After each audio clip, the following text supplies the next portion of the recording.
Hello, hello, hello. How is everybody? Welcome to another week of our amazing podcast. Through the Line of Jesus, I'm joined here by our guests Connor and Asha. How are you guys doing? Good. Excited to be back. Yes. It's Better, probably been better now. No, I'm just loving you. Oh, it's week 3. week 3, but for us, it's been a while since we've recorded. So Yeah. it is good to get back to it. I had I got 2 daughters, for those that are new, although I'm sure most people know who I am by now. And I had them all to myself for 4 days, and that went about as well as you could think. All right, so I to think start, I would think it would go great. it went okay, but we started off the first night with Anna being sick and coughing and not falling asleep, so she was grumpy, which made me grumpy. So it was That's why we wait. That's why we waited so long, so you would be less grumpy. not grumpy on the cast. That was a good call because it's been a good week. All right, we are actually going to start not in Genesis, but we are going to jump over to Hebrews 11. Um, because for the rest of, not the rest of, but for a lot of the rest of the characters that we do, we're going to be coming back to Hebrews 11 because Hebrews 11 is called the Hall of Faith. So whoever the author of Hebrews was starts listing off all these examples from the Old Testament, and he's using a lot of the people from the genealogy. Um, so actually, he lists Abel as one of the first people, but then at verse 8, which is where we pick up, oh, he does Noah. So I suppose this was in our reading last week, wasn't it? Or I forgot about it. I'd have to look at my phone. But we'll go ahead and read verses 8 through. Oh, he has a big section. 8 through 19. 19. Mhm. You guys want to rock, paper, scissors? Who reads that? You can do it, or do you want to do it? All right, we'll make it more fun. Okay, screw it up. There we go. Rock, paper, scissors, shoot. Rock, paper, scissors, shoot. Rock, paper, They're in scissors, shoot. sync. Dang. Connor, Who? take it away. Okay, hey, you go. Thank you. By faith, Abraham obeyed when he was called to go out to a place that he was to receive as an inheritance. And he went out not knowing where he was going. By faith, he went to live in the land of promise, as in a foreign land, living in tents with Isaac and Jacob, heirs heirs with him of the same promise. For he was looking forward to the city that has foundations, whose designer and builder is God. By faith, Sarah herself received power to conceive, even when she was past the age, since she considered him since she considered him faithful who had promised. I need to go 19.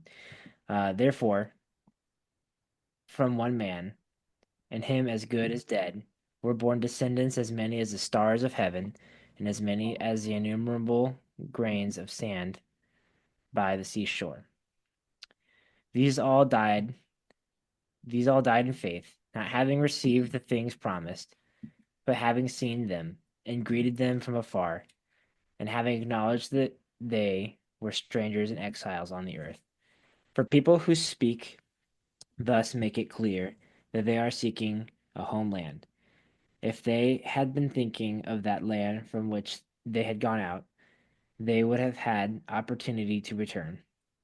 But as it is, they desired a better country, that is a heavenly one. Therefore God is not ashamed to be called their God, for he has prepared for them a city. By faith Abraham, when he was tested, offered up Isaac, and he who had received the promises was in the act of offering up his only son, of whom it was said, "Through Isaac shall your offspring be named." He considered that God he considered that God was able to raise him from the dead, from which, figuratively speaking, he did receive him back. Very nice. So, what I find really cool about, especially since this is such a long text, is this kind of gives you a different interpretive lens.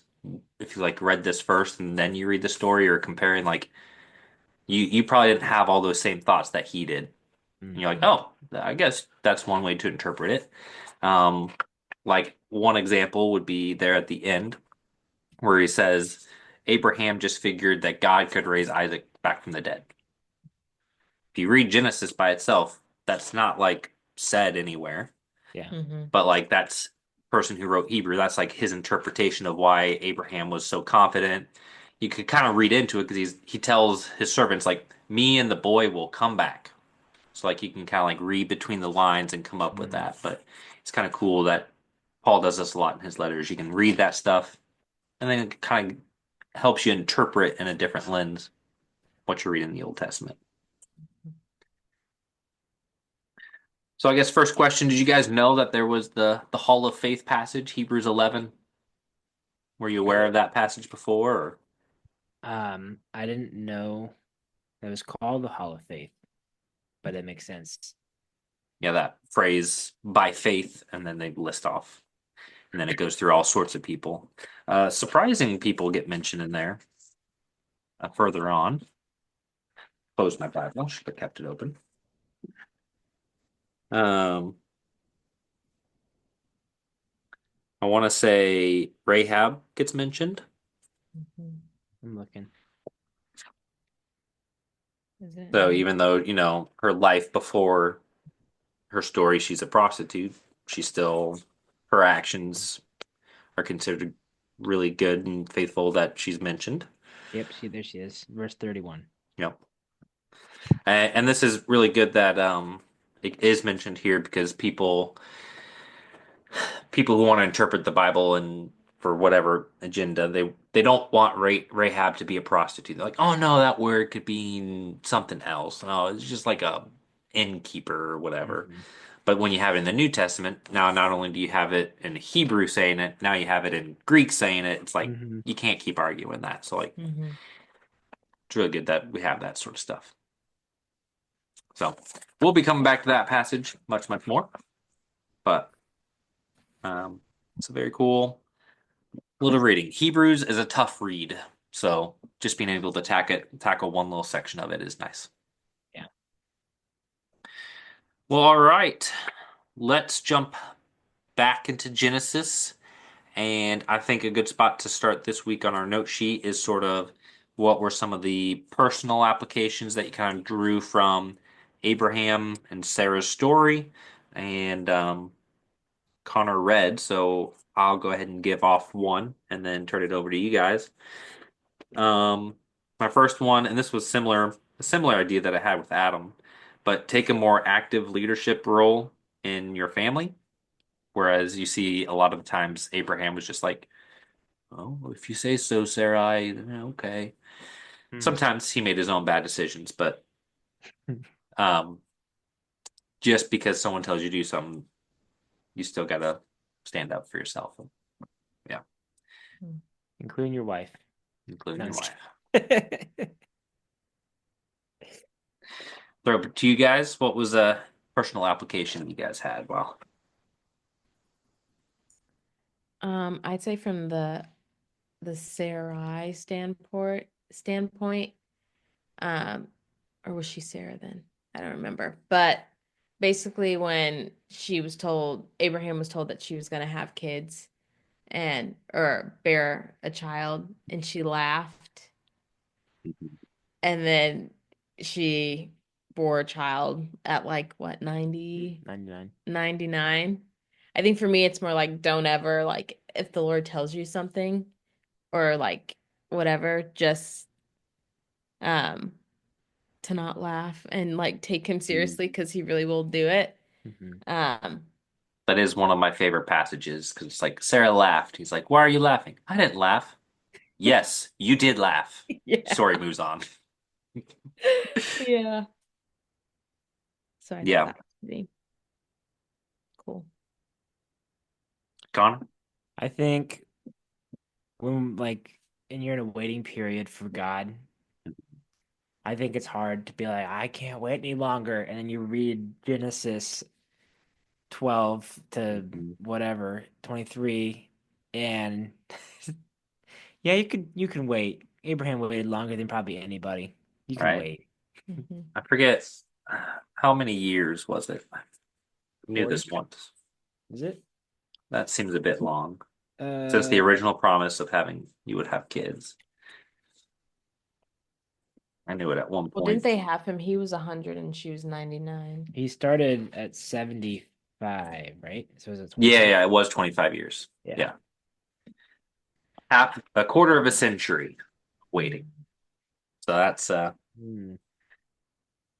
you guys are barely past a quarter of a century of living. So Just a little wait bit. your whole life And some change. and some change. So yeah, I put God has long-term plans. I mean, certainly there's examples of him doing things immediately, but Yeah. um, I've definitely seen that in my life. It's not like there's been one moment that's been like, and that changed everything, but it's like um, pushes that I had years ago to take this direction, and this is the way you should do it. And it's like put me in tough situations at the time, but down the road, it's like, boy, that glad that happened. Look where I'm Mhm. going now. And each time, it just like, hey, that's better. That's better. Hey, this is better. And it's like Yeah. Mhm. none of that happens without that first initial testing period. Mhm. So, I had somebody text me today. There's like, I was asking him how he was doing, mhm. and he asked me how I was doing, and I kind of told him the update. And he's like, "Yeah, you know what? Usually God, when He puts you in a spot that you're not wanting to be, is when the most growth happens." I'm Mhm. like, "That's a good reminder. That's a great reminder." I would have loved that if I heard that when I wasn't being tested. Mhm. It's hard to take that in when you're in a testing period, Mhm. Yeah. that's It's cool good. though to look back on Mhm. Hmm. once you're out of that period. Yeah. Then you're like, remember when we were there? And then you see where God was, which is really cool. But it's Hmm. kind of hard to see when you're in it. Yeah. Mhm. I hear you.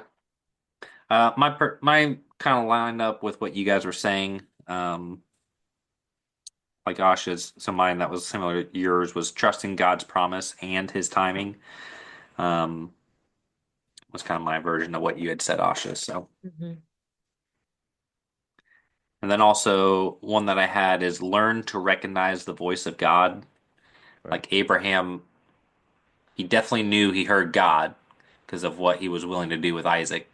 He's Mhm. like, no, that's God. Whereas if I'd be questioning every second of like, Yeah. Mhm.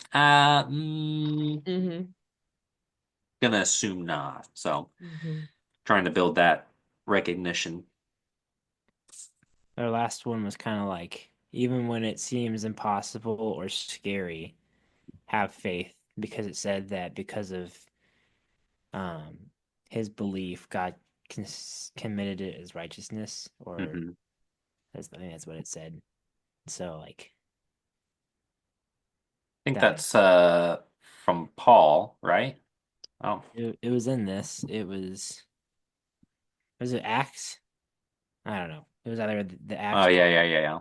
or it was in the Genesis part. But I think it's mentioned a few times. So in Stephen's speech, yes, he there you go. mentions Mhm. it.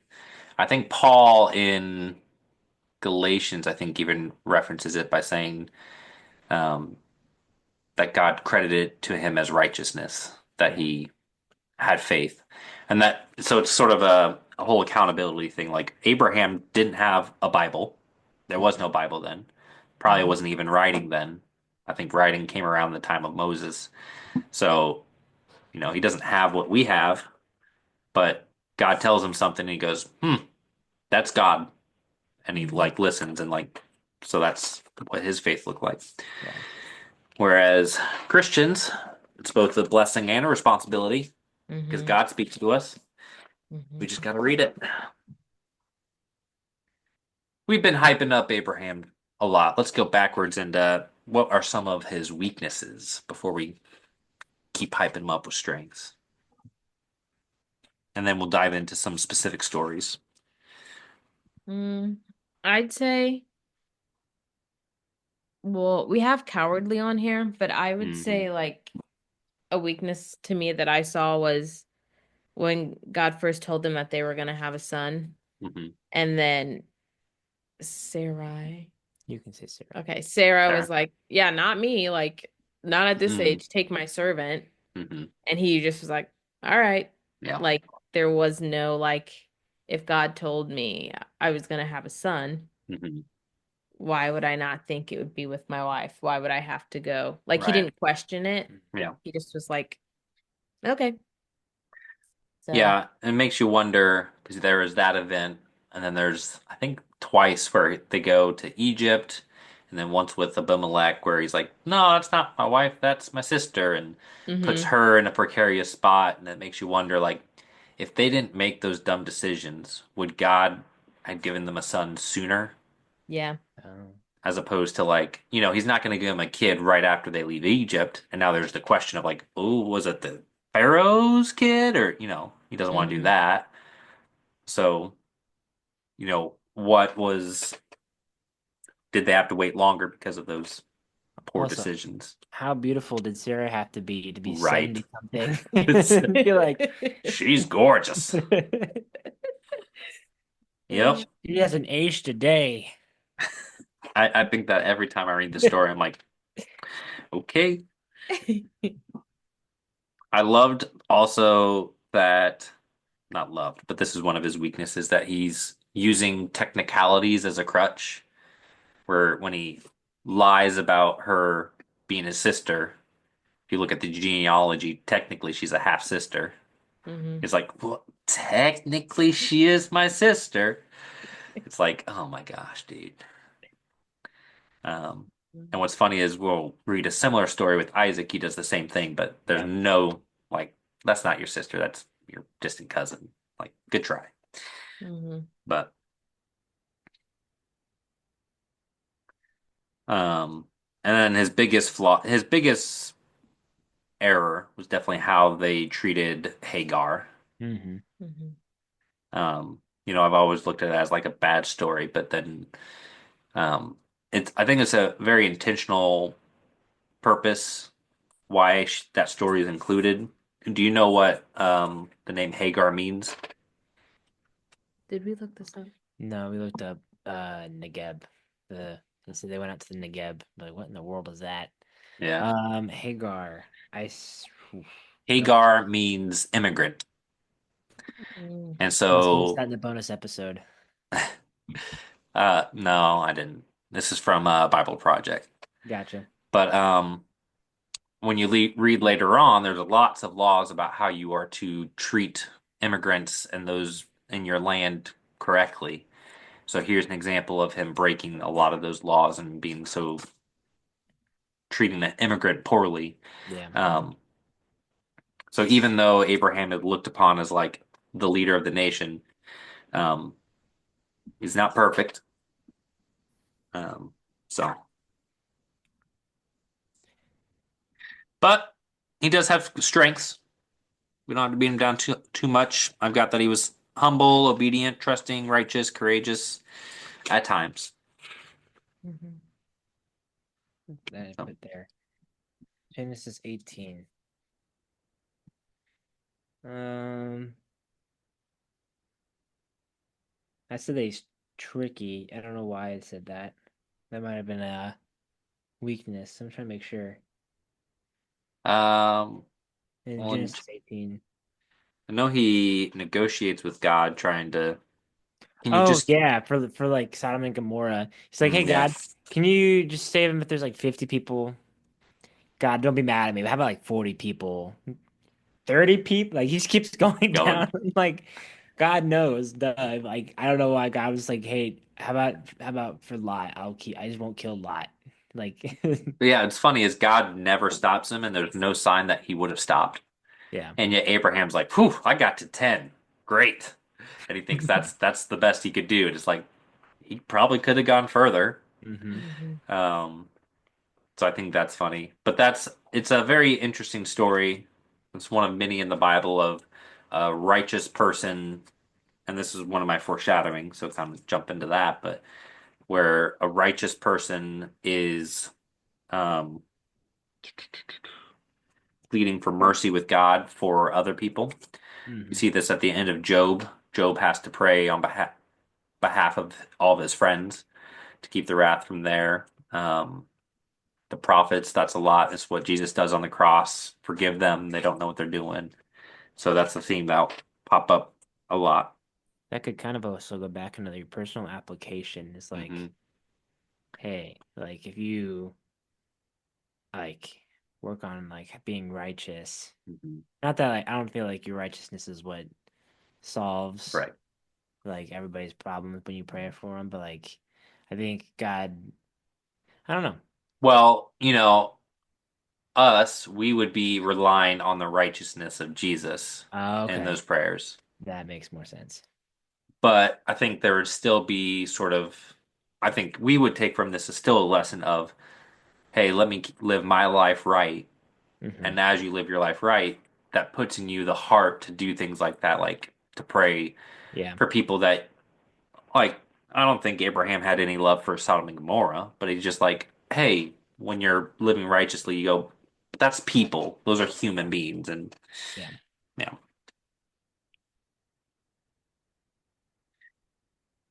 So, any stories stick out to you guys? Let's kind of jump through Abraham's life, some different stories, questions, and fun facts, and there's plenty to talk about Hmm? if I need to. Oh, well, something that stuck out to me as we were reading was I feel like each the last two that we've done, Mhm. like it always says be fruitful and multiply, or you will like be fruitful and I'll multiply your offspring or whatever. And I just kind of said, man, God really loves his fruit. Um, but I don't think I've ever noticed that like as much in Mhm. the Bible, how often he says that. And so I just thought that was pretty cool. Yeah. It makes sense at the time of Noah. Like, Hmm. hey, Yeah. repopulate, come on. Yeah. But yeah, it's still a call up to Abraham. I think a lot of people take that as a call still to this day. You see Catholics have lots and lots and lots of kids. Jews would have lots and lots of kids. Some denominations of Christians, same. Less so in modern times, but Hmm. um, I'm all for having lots and lots of kids, but that's a discussion I gotta try to win. Is there a reason why they mention like God, like they mention God's promise to Abraham like 1,000 times in his story? Like as you read through, it's like, okay, why they keep repeating this? Like, do you have a Yeah. I bet it's mentioned a specific number of times, like yeah? seven or something like that. Um, Yeah, I'm pretty sure quick. it could be definitely like a literary device that the Hebrews used, but like I don't know any of those kind of things, like how they tend to write or what the purpose of doing that was for. I just thought maybe you'd know. That's not one that I've got off my top of my head, but this is a great for those listening. When you got those questions, I always recommend as you're doing your notes. Um, I don't have a spot on here for questions. My other studies, questions is like right at the top because what I teach is write down questions as you do your reading, and then you can have a whole separate study just by going and trying to find answers to your questions. Hmm. So, how many times did God promise Abraham? God made four promises. No, that's four promises. Mm, We'll have to research that later. If I Okay. find a cool answer, I'll uh, I'll do a bonus episode. Hmm. But there's probably some literary devices. Here, yeah. What do you guys think of Melchizedek? Melchizedek, where's he at again? So I'll set the stage while you kind of refresh. But so Lot gets taken. So It goes Yeah. into a story about all these kings going to war. Sodom and Gomorrah gets attacked. Lot and his family get brought away. Abraham catches wind of it, and he grabs his mini army, and they just go and they whoop them.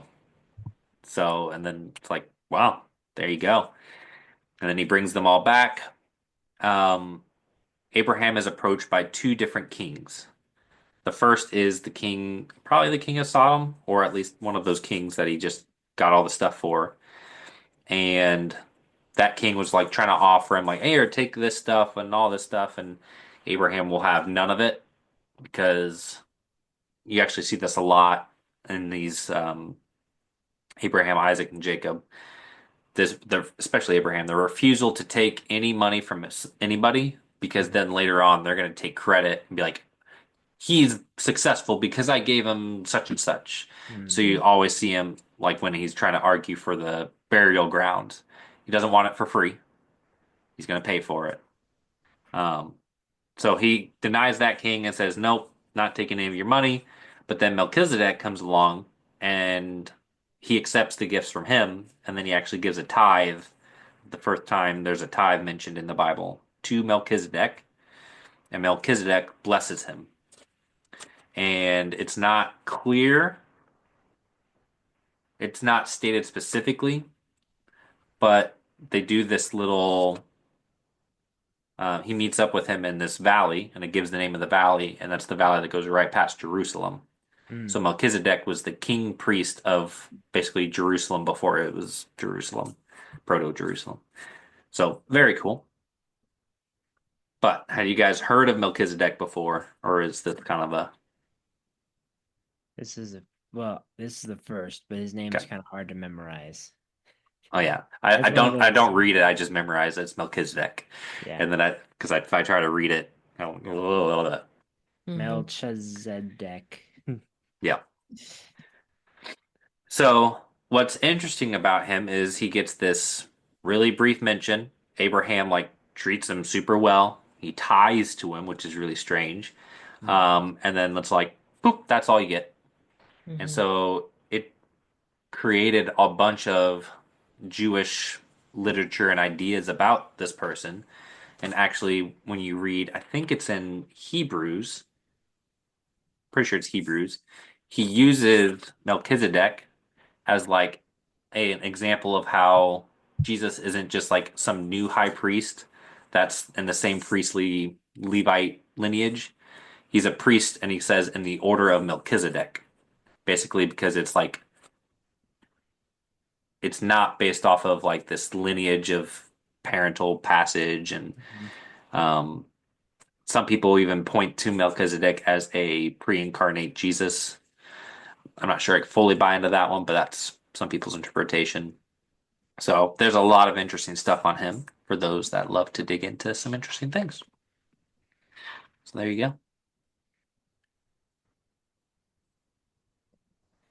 Just rereading parts of it.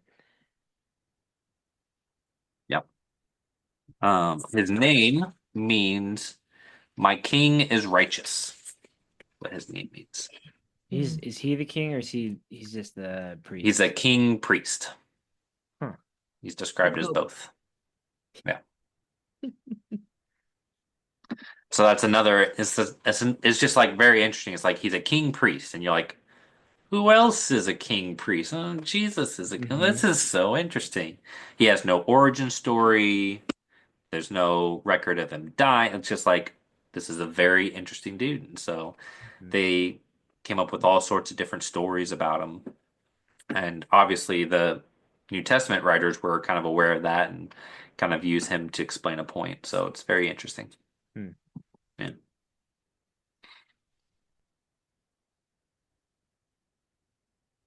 What share? Um, I think we probably need to talk about the story of him going up to sacrifice Isaac. Yeah, Mhm. that would be 22, 3, 23.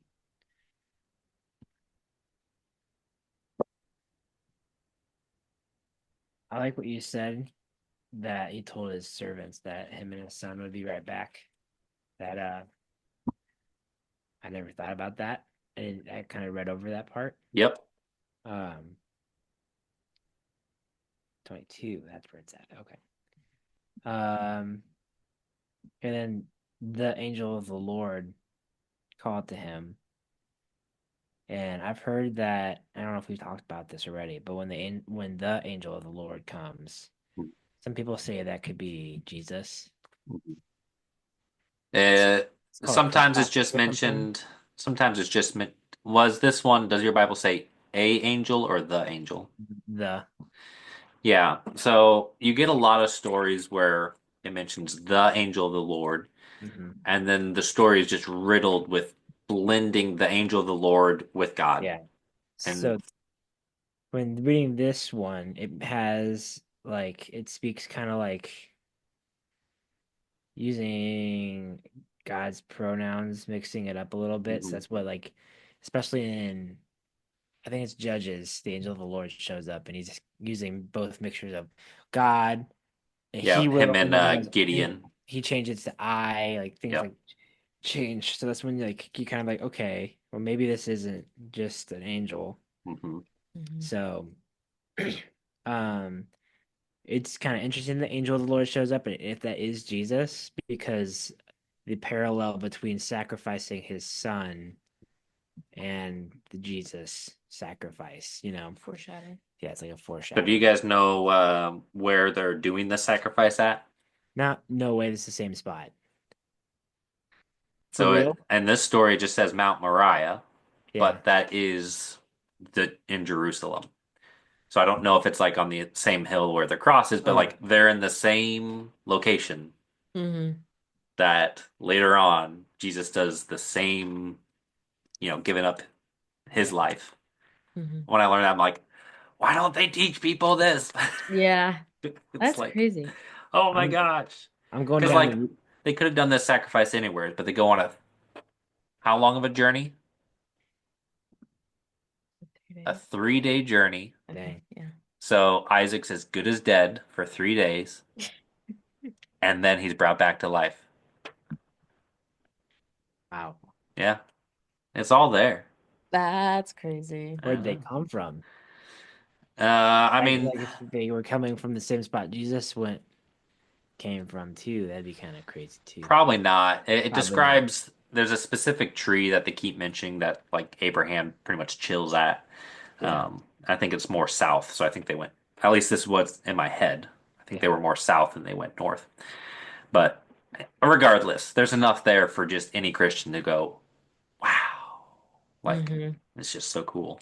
I've been getting down the YouTube rabbit hole of watching Christian archaeologists slash whatever those guys are hmm that like go find the actual like places and stuff. hmm And maybe Abraham's a little bit too far back to find some of this stuff, Yeah. but like that's crazy. Well, that and he lived in tents. Yeah, So like, what are you gonna find? yeah. Mm-hmm. Yeah. Well, you can get some stuff. I think I mentioned this in the previous podcast, Sodom and Gomorrah. Hmm. It's talked about as happening during his time, and there's archaeological evidence or geographical evidence that something big exploded there. Yeah. So you Mm-hmm. can find some stuff, but like that's what you're gonna find. Yeah. Um, Didn't it say it fire? It Written down. rained. rain down. Yeah. Mm-hmm. Yeah. Let me have you Google. Me And Google. for those listening, Google, let's see here. Oh,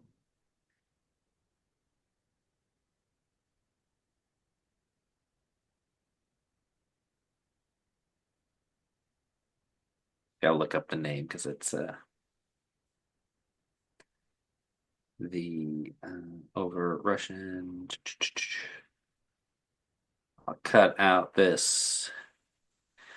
So look up the Tunguska event. Um, Tunguska, the Tunguska event, and then just look at images. And so this is an example. So those listening, you can look up the Tunguska event. This is an example of what happens when a meteorite Yeah. No, that's probably just like an artist rendering. They didn't capture it. Well, yeah.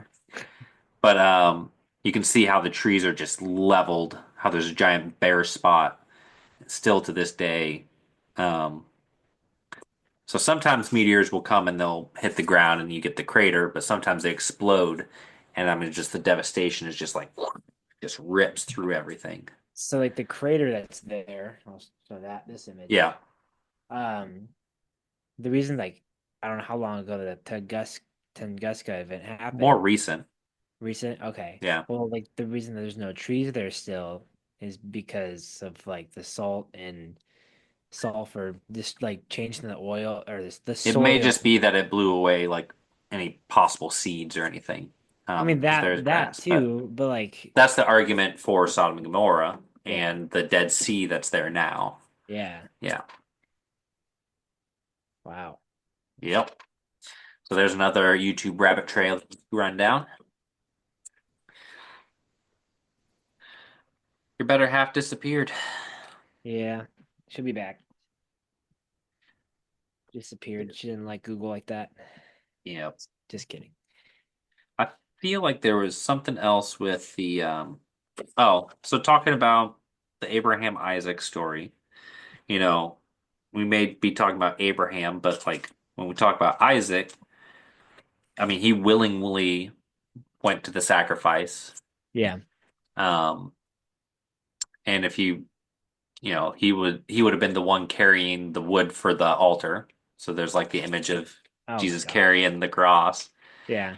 Um, I mean, the story just goes crazy But what I when you thought think about about this. was that he had to wait so many years for his son. Yeah. The Israelites had to wait so many years for the son. And Hmm.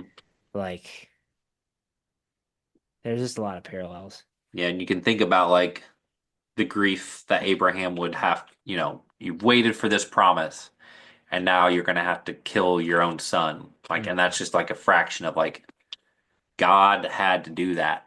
yeah. And like we can like poo-poo it and just say like, well, he came back from the dead, but it's like, well, I mean, there is still pain, there is still suffering, Yeah. and Jesus knew that. So, Like,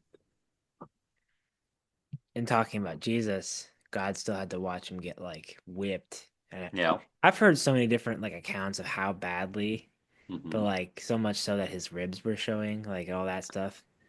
Psalm 22, Yeah. you I'll have to read know, that. I'll read that's that my after. favorite psalm, and it's so prophetic. Mm. Yeah, Psalm 22. So it's written by David, it's supposed to be about David when he was out running away from Solomon, but you start reading it and you're like, I don't remember that happening to David. Like his arms weren't pulled out of socket, but it like describes all these things and you're like, oh, that's Jesus. Man, that's Mhm. Jesus. Actually, you don't have to go look it up now because when we get to David, that's part of our reading. Oh, So we'll okay. get there. I won't spoil then. Don't spoil it. It's the bomb. Trying to Don't read that remember. part of your Bible. Okay, and for those of you that did the Mark series with us, I think there was an episode where Kaylee and I talked about it. So, oh yeah, I did have it written down. 25 years of waiting. So he get the name Abraham means exalted father. Sorry, Abram means exalted father. Abraham means father of many. Mm. What does Even ex though what does exalted mean for the people at home that don't know? uh lifted up, Okay. um that's the literal meaning to exalt, Yeah. but Okay. the more you would picture that more metaphorical, like you are more important, you Okay. are higher. That's a weird Yeah, name for somebody for like 75 years to have a name like that, you know. I'm sure What- so is Jared, so is Connor. like yeah, that's true. Um Can't wait till I'm 75 and I get to change my name. there later it talks about Is it in Genesis 25? Um, Abraham then having another wife. Oh yeah, yep. They just kind Uh, of tossed in all those names too. What do you think?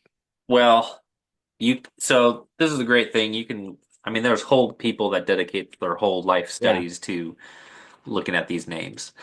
Um, and as I've done more and more studies and listening to other people, yeah, like the names start to mean more. yeah. Um, so like um, some of the names. So I think one of those names mentioned where Abraham fathers all these peoples. Yeah. One of them that's mentioned comes up again in the story of Joseph. The people that they sell him to is Gotcha. one of those descendants. So like they were distant relatives that they sold him off to. Gotcha. Um, so sometimes things like that pop back up, and you're like, oh, that's interesting. In fact, my wife last night was asking me because she's doing her Bible study and she's reading Psalms. And as you get further on the songs, you get a group of Psalms that are written by the sons of Korah. She's like, who are Hmm. the sons of Korah? I was like, oh, I'm so glad you asked because I think it's Numbers, there's a whole story about this guy Korah and he does a stupid thing and his whole family gets wiped out. It seems like his Oh, whole family gets wiped out, like the earth he eats him. he's the guy that keeps like the gold and hides it under his rug, right? No, not that guy. Korah is the one he tried to challenge Aaron's for his position. Gotcha. So there's this whole thing. He ends up getting swallowed up by the earth, It's crazy. which is a crazy story. And it even says like all of his family. And so you're like, oh, that's the end of his line. But then you get these sons of Korah later on. So it's like, oh, Huh. there's a remnant from his family line, and they turned out good. So it's like a nice little redemption story. I'm like, yes. So Don't eat me. So as you dig in the Bible more, sometimes these names you start to build those connections, and Yeah. it doesn't change Christianity. It just makes you appreciate this book a whole lot more. One thing I learned recently to kind of date this podcast would be that like I heard someone speak saying that like these names being listed here kind of like prove its authenticity for the time period of when it was written. Hmm. So like they take these names, like I'm gonna read through like Keturah, she bore him Zimram, Joksham, Midian, Ishbak, and Shura. Those names might have been popular and like around, Yeah, I guess, Israel at that time, which kind of like supports the authenticity of this part of the Bible. And the person I listened to said that the Bible gets it right yeah, all the the time. entire time. I It's just haven't looked into like these Old Testament names, but yeah, I know um, when they look into the names. So I learned this because of the Mark series, yeah, but one of the claims skeptics would say is Mark is writing from Rome. He made it mhm, all up. He'd never even gone to Jerusalem. This is all just later propaganda, and they're making things up. But when you look at the names used for all these characters that happen in the Gospels, mhm. and you compare it to what the names were popular at the time by looking at um, headstones and different receipts, like it Yeah, matches up. Mary was a super common name. yeah, Judah was a very common name, or Judas, as it would have been. yeah, Jesus was a fairly common name. Simon, and the practice of having multiple names or a different way to distinguish yourself past your first name was super yeah. common. So it all makes sense. Yep. Evidence for the Bible, people. It's crazy. If you're not believing it, check your heart. So, oh, that's hilarious. I just realized that. Oh, that in your key verses, is there a little text at the bottom of it? I have to look at my phone. It's, I know, but he's like, uh, what he gave us. I don't know if I've updated it. I don't have it. Okay, mm, and I changed it. I had somebody in my small group who, as we're going through this, he'd be like, "Man, Jared, you're having us do a lot of reading," which I interpreted as you tried to cram this last minute. Because if you space it out over a week, it's really not that much. So, Let's listen to it at 1.5 or listen speed, to bro. it. Yeah, you'll be fine. Hey. Um, what's interesting as you read the story more, you realize that a lot of Abraham's problems are kind of foreshadowed from the get-go. Yeah. Mhm. It's he gets told, Abraham, take you and your wife and head out to this land. The next verse. So Abraham took his wife and Lot. It's like he didn't tell you to take Lot. Was Lot is So he related? Lot's dad. So Lot's his nephew, Abraham's Okay. nephew, but it talks about how his dad had died. So Yeah. Abraham had two brothers. One died. That was Lot's dad. So Abraham kind of adopted Lot. Gotcha. The other brother died while in. Well, maybe no. There's just the one that died. So, It but you did kind of say get that. this. So that's kind of like a hint, like, Abraham, you kind of did what you weren't supposed to do. And then as you read more, Lot just causes problems. There's problems because they are competing for space. There's problems because he has to go save him. There's Mm, so you kind of get little hints, and the Bible doesn't just say like, and he shouldn't have done that, but you can kind of like read between the lines. I forget which verses it was, but God's like, go and tour this whole land that I'll give to you. And it talks like, and so Abraham went up and it like stopped halfway and he was like, yeah, this is great. Instead of doing the whole tour of the land. And you're like, yeah. Abraham, you still didn't listen. Yeah. So there's little hints here and there that's like, come on, Abraham. I can't find where it said it, but it said that if Abraham didn't have a son, his inheritance would go to this Mhm. person. I don't remember who it was. And one, it goes to his, he's like his head servant. Okay.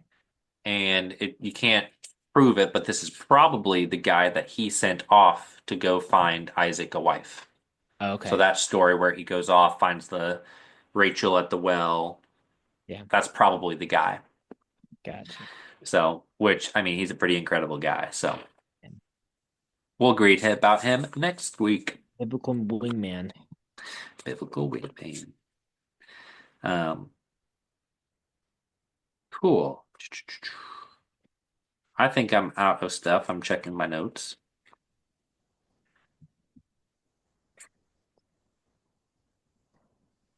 Is there in the Hebrew, do we ever talk about this? The lots of like threes, the numbers, and like they use a lot of the number three in this section of Genesis.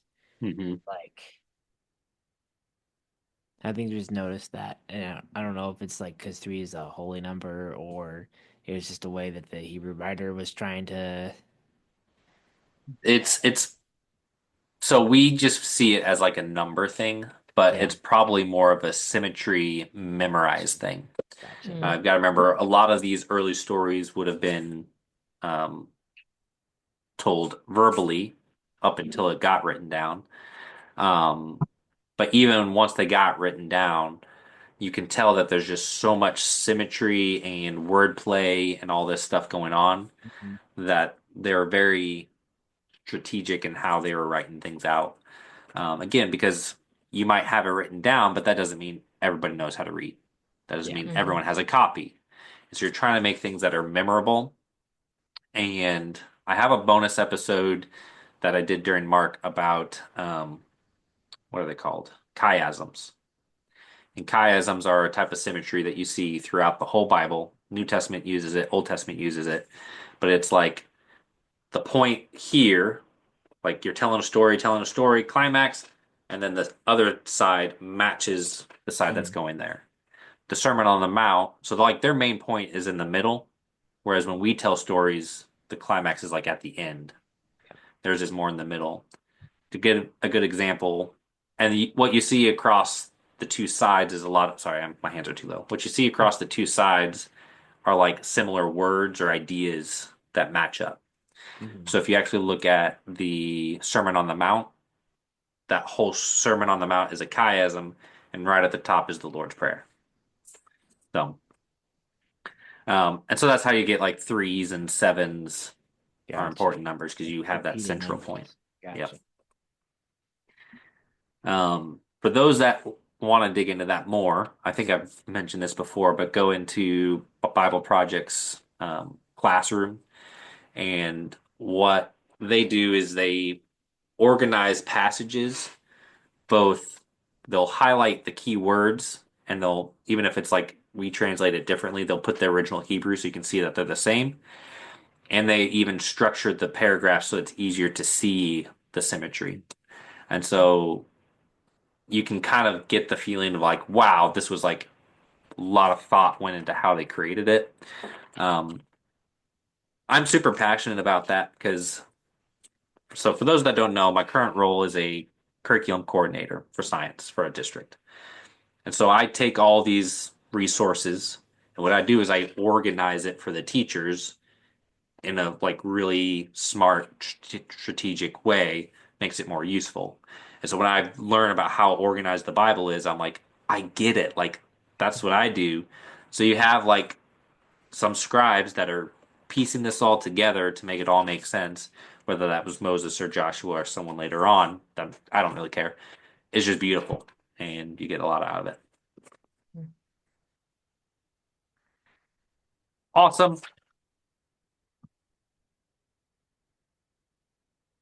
I think there more came out of this than I was expecting. Dig deep. I was just like, okay, it's a lot of repeated stuff. Let me try to dig in here. There's some stuff that I thought was cool, and then I'm like, dang, we had like whole 30 minutes of And then just I little- come along and I go, and the story of Isaac going to the mountain and all the symmetry and the foreshadowing. Yep, it just gets better. Just gets better. Okay. Well, thank you all for joining us. We're looking forward to next week. We got Isaac and then Jacob after that. Some good stories coming up. All right. Thank you guys so much. See you in the next video. Bye.